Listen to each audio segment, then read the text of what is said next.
Lakers begin the regular season on Tuesday against the Clippers. Here's the rest of the games to finish out the month of December. As you can see, the first 4 games at home. Christmas against Luke and the Mavs. Back-to-back with the T-Wolves and Trailblazers on the 27th, 28th. You can see those right here.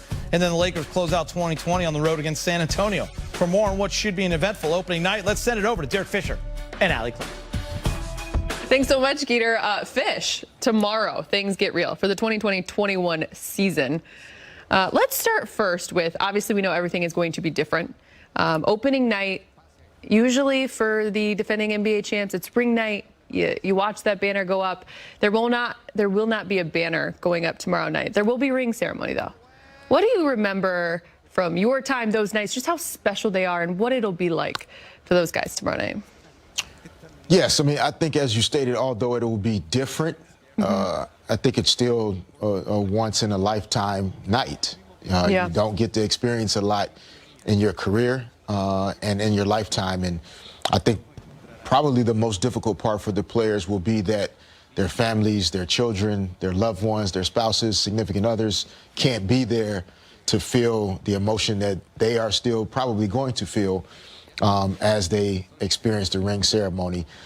So it's different. I think the celebration, the fans, the banner, it'll come in due time, but it'll still be a special night for the players. So obviously there's still going to be a game played. What is the key to not having an emotional letdown, a mental letdown, just in terms of that excitement and then having to refocus, lock in to start the season the way you want to? Yeah, I think what helps, honestly, is that they're playing the Clippers. There you go. It's built in. And I do believe that helps personalize the game in a different way. Most of the time on ring night, you're not necessarily playing your crosstown rival that has also championship expectations, and that this game means a little bit more than just this opening night thing that you can throw away. People are going to put a lot of stock into this game, whether it means anything or not. So I think they kind of have a built-in reason why they're probably going to still try to come out and shake off the ring ceremony and try to win the game. Do you think they will still be damp? It's one of my favorite things that you talked about in the preseason, damp from having just won the title not too long ago. I think a little bit. Yeah. That'll still be there. Yeah, the championship residue never really leaves, and I think they'll still have some. Even in that last preseason game, the way they started the game, that's championship residue. It's just like, look, man, let's get this over with. I'm ready to get to what counts. So they'll have some of that, but I think the new players they've added, those guys that don't have that residue, it's going to be good to have those guys to remind them of what this is all about and is trying to get back to the top of that mountain again. That's where I want to transition to. We'll talk about the stars in a second, but the new guys that they did add, Montrezl Harrell, Marc Gasol, Dennis Schroeder, Wes Matthews specifically. What you saw of them a little bit there in the preseason, what excites you about them adding to the roster that's already here?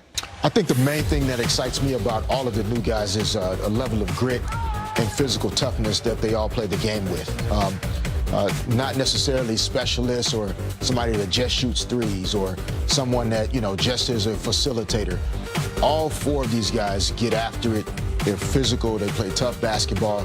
I think Schroeder has an opportunity to be a guy that can get downhill and get to the rim and finish plays for himself, make others better.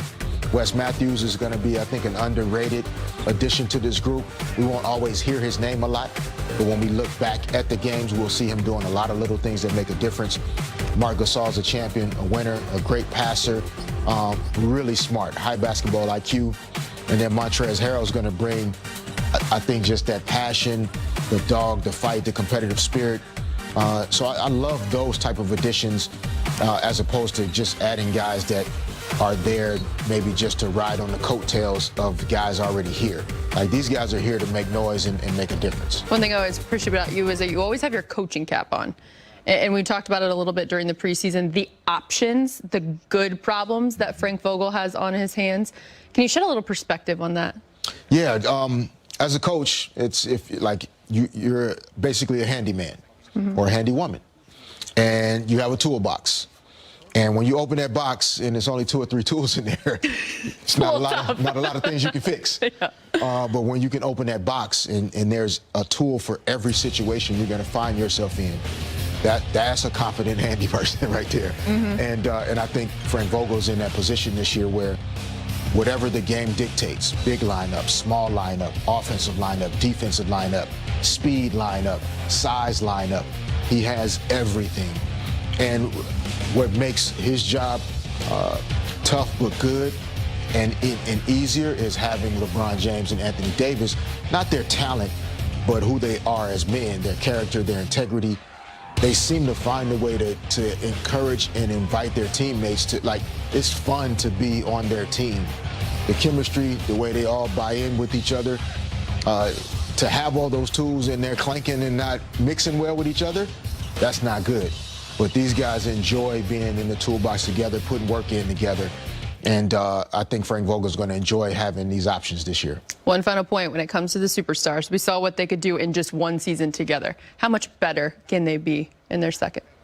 That's going to be the fun part. I think that's the thing that, I'll be most intrigued by is how special do they want to make this season, right? It's easy to just kind of go through the motions, win enough games to still be relevant or still be one of the best teams, and then just try to hurry up and be the best at a certain time. But that's not what Kobe Bryant was about. Right? That's not what the great ones are about. I don't think LeBron has been about that in his career necessarily. You're not guaranteed to get to next month or 3 months or 4 months from now. Only thing you can control is opening night. And if they can find a way, that's what I loved about Frank Vogel's approach last year. All he was about was today, this game, tonight, this quarter, this possession. And if they can really remain in love with the process, remain in love with dating and courting, right? Enjoy that part of the process and don't get bored. That's when you can look up in the 72-game season and they can be, 60-12. And that you don't have to get complacent. You can be special, and that's what I want to see. I want to see him really shoot to and strive to be special this year. Special like him, 5-time champ. But she became the first female owner in NBA history to win a championship as the controlling owner. On Monday, she joined the Petros and Money Show and discussed her feelings heading into Tuesday's ring night. I think when I put the ring on my finger tomorrow, I think that's when it'll really hit home for me. But, what I thought, what my dad wanted to do was to try to surpass the Boston Celtics in terms of titles, to win number 17 and to do that was, I wish my dad was here to see it, but I know he would be thrilled, he'd be proud. And so that's what that means to me. And, the players, people in my position, our job is to give them all the resources, the platform, the tools, everything that they need to win. And then it's up to them. And really, this championship is really a tribute to them and their heart and their work. And, so I'm happy to share it with them, but I'm really excited that we got number 17, and hopefully we can, get to 18 at some point and, continue what, the path that my father started this legacy franchise on. You can hear it every time she talks about her team. This has been her team her entire life. And in her tenure, it hasn't always been easy. The passing of her father, Kobe, some rough times in Lakerland, Brez, but now adding that to your resume. First ever title, controlling owner, female, pretty special. And it's number 17, tying Boston. She deserves it. That's huge. I can't tell you how many times I interviewed Dr. Buss over the years, and the Boston Celtics were never far from his mind. Passing them one day, and the Lakers have yet to do that, but they caught them. That's a good start. That was so important to Jeannie's dad. And for her to get this team several years ago, and there were some bad years for this team, some playoff misses, the retirement, the final years, and then the retirement of Kobe Bryant. Lean years for the team. Yeah. But great, bold moves, plucking Rob Pelinka out of the agent ranks and making him your GM. And now he's the VP of basketball ops in addition to being the GM.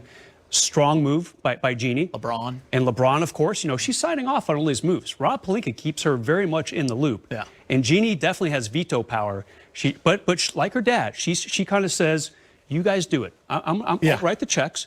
You front office, you figure it out. She's very good at empowering people and letting other people make the moves, just like her father did. It's a winning combination. Yeah, well said. AK? I mean, first of all, Gator, that glass ceiling that you referenced before that Jeannie shattered, I think it's really significant and it really matters, in terms of the message that it sends to women of all different ages, all different aspirations, what they want to be doing professionally. Sports has been, professional sports, traditionally a man's world in a way that hasn't always been particularly positive, sometimes even toxic. So Jeannie Buss accomplishing this in and of itself is very significant. It's also important to remember that, a few years ago when Rob Pelinka and then Magic Johnson were brought in, they were both inexperienced. Luke Walton, the coach at the time, was inexperienced, but so was Jeannie Buss as the ultimate shot caller of this organization. She was unproven in that sense. She had been mentored by the greatest owner in professional sports history, in Dr. Buss, but she still hadn't proved herself yet. We can all agree now she absolutely has. And again, it's just a remarkable achievement. Very happy for her. Ring's going to feel good. All right, start of the Lakers' repeat aspirations begins Tuesday to get you ready for the start of the season. Let's look back at the top